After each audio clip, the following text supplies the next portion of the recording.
for members to pay tribute to the Right Honourable Charles Kennedy, I shall, I hope, with the House's understanding, deploy the Chair's prerogative to begin that process. Charles Kennedy spent almost his entire adult life as a Member of Parliament.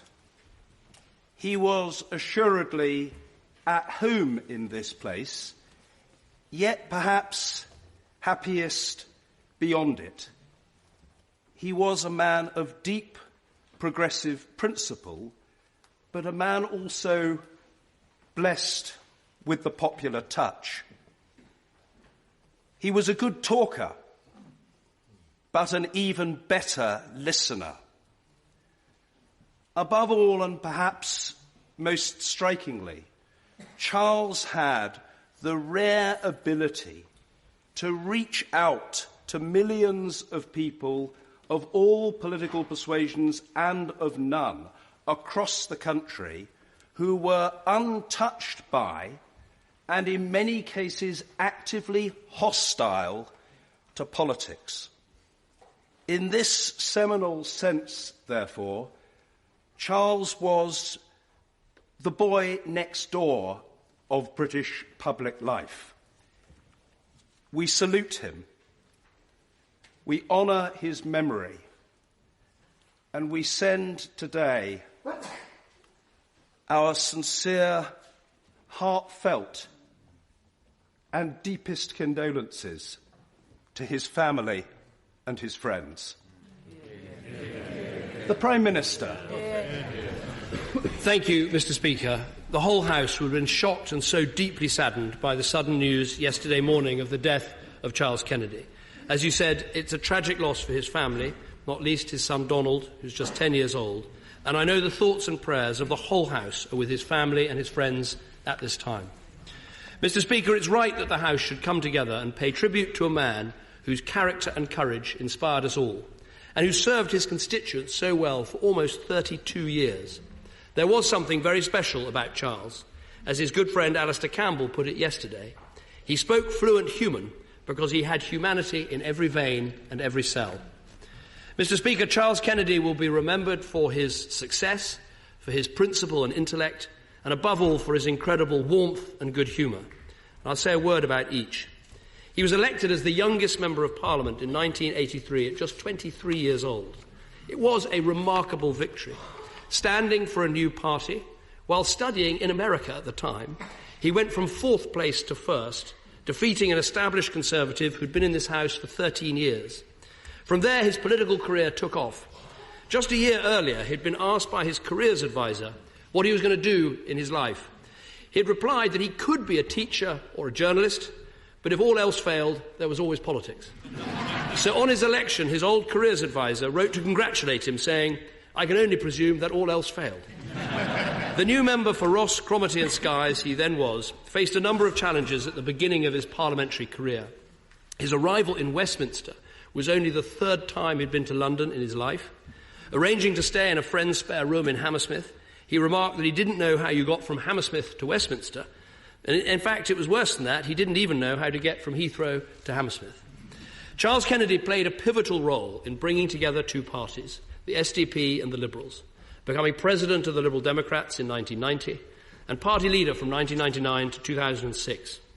As leader, he took the Liberal Democrats to the best election result for a third party in British politics for nearly 100 years. He told Sue Lawley on Desert Island Discs back in 2003 that his ambition for his party was to find themselves part of the government of the country. His achievements laid the foundations for that to happen.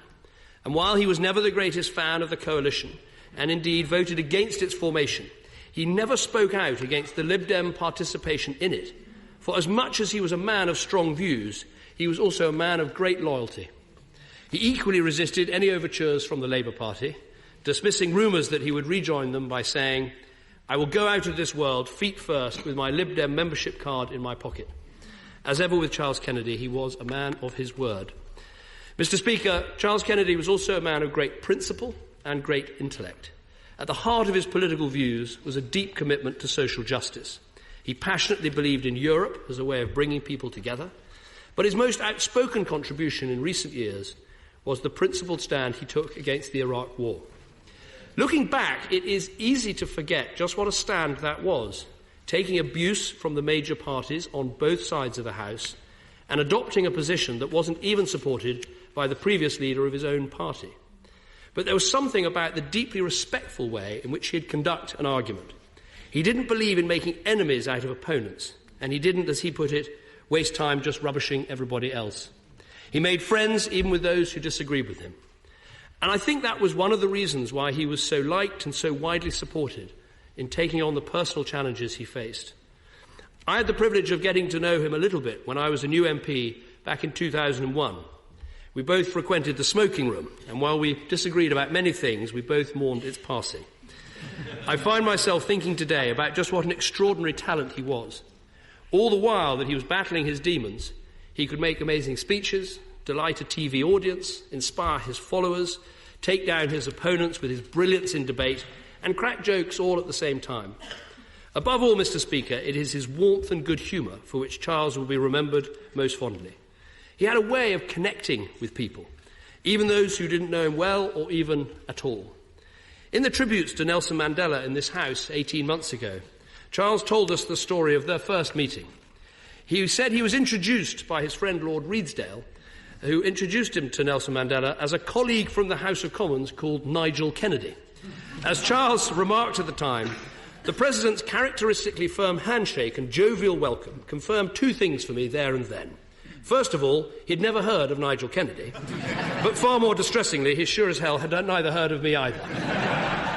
Mr. Speaker, he was the most human of politicians, and in the words of Charles Kennedy himself, the vast majority of people think there's a hell of a lot more to life than just politics, and you've got to bear that in mind because you're actually trying to represent them.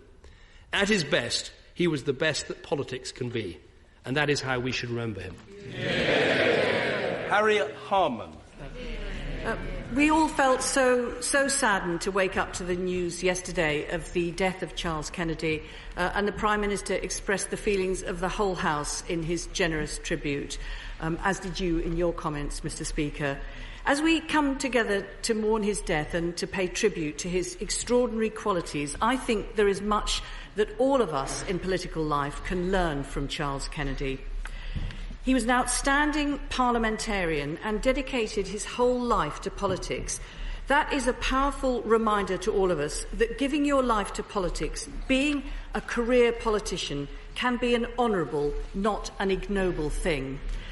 He took a philosophical approach to the ups and downs of political life. Despite the adversity that he faced, he never became bitter, because he cared more about his political cause than he did about his personal career. He had a deep seriousness of purpose and great intellect, but he wore it lightly. He could be the most intelligent person in the room, but still be warm, funny and generous, which made him convincing and engaging in equal measure. He showed you could be in profound disagreement on matters of serious political judgment, while still accepting the good faith of those who take a different view. He disagreed with the decision to go to war in Iraq, and he was right, but he never felt the need to denigrate those of us who got it wrong. Despite the fact that he was strongly committed to his own party, that didn't stop him having friendships across party lines. He was partisan, but he was still generous enough to admire people in other parties. Mr. Speaker, history will show that he was one of a great generation of Scottish MPs at a time when Scotland gave this House some of the finest politicians of the era.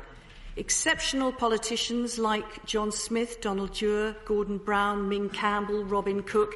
He stands tall amongst a Scottish generation who were head and shoulders above their peers.